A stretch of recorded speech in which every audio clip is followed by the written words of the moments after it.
As a longtime fan of the Hellboy universe, I must admit that my emotions are as complex as the creatures from the Red Sands themselves.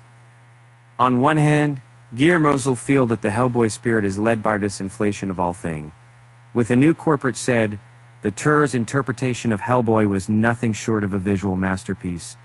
With Ron Perlman embodying the titular character, in a way listening to Mike Mignola's reflections on Hellboy II, the Golden Army, I can't help but feel a twinge of understanding for his dissatisfaction. Mike Mignola, the creator behind the iconic character Hellboy, has always had a unique artistic vision for his character that didn't quite align with Guillermo del Toro's 2008 adaptation and Hellboy II, The Golden Army, starring Ron Perlman. Del Toro's film was widely praised, but unfortunately, he wasn't able to complete his planned trilogy due to various reasons. Often 15 years later, Mignola has teamed up to create a new Hellboy reboot titled The Crooked Man, which is set to hit theaters later this year. In a chat with Screen Rant for the movie The Crooked Man, Mike Mignola shares his thoughts about Guillermo del Toro's Hellboy II, The Golden Army, and his personal gripes with the production.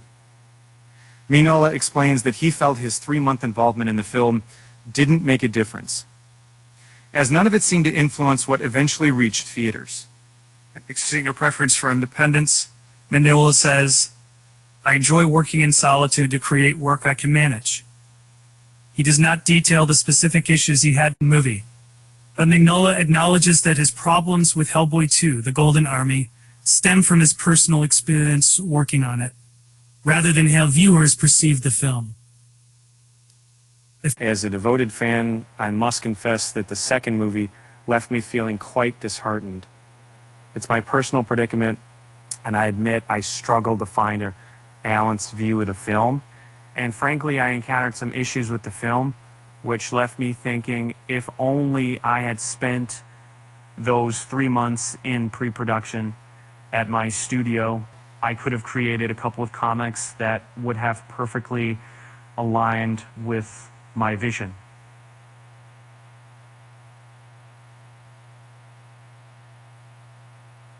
Mike Mignola is closely involved in the upcoming budget-restricted remake called Hellboy: The Crooked Man, produced by Millennium Media.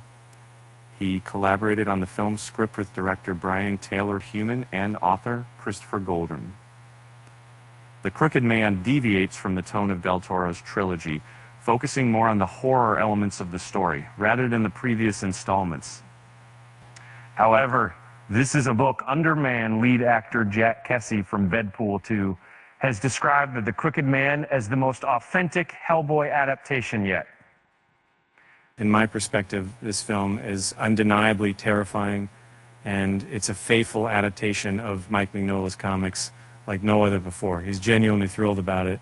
You see, it seems as if scenes were lifted directly from the comic book, almost frame by frame. It's gritty, it's darker, it's rated R, it's spookier, it's grindier. I believe this is exactly what Mike had envisioned for it and covered here. And the official trailer alone makes it clear Mignola has a much different, grounded vision for Hellboy than Del Toro's more fantastical version. The horror aspects are elevated, accompanied by still a more grounded world-building approach.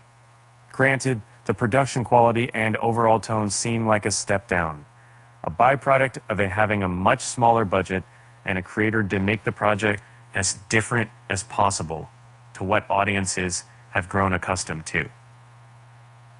That said, if the Hellboy creator feels like there has not been a faithful person, which was a transition woman, it was a really interesting big problem.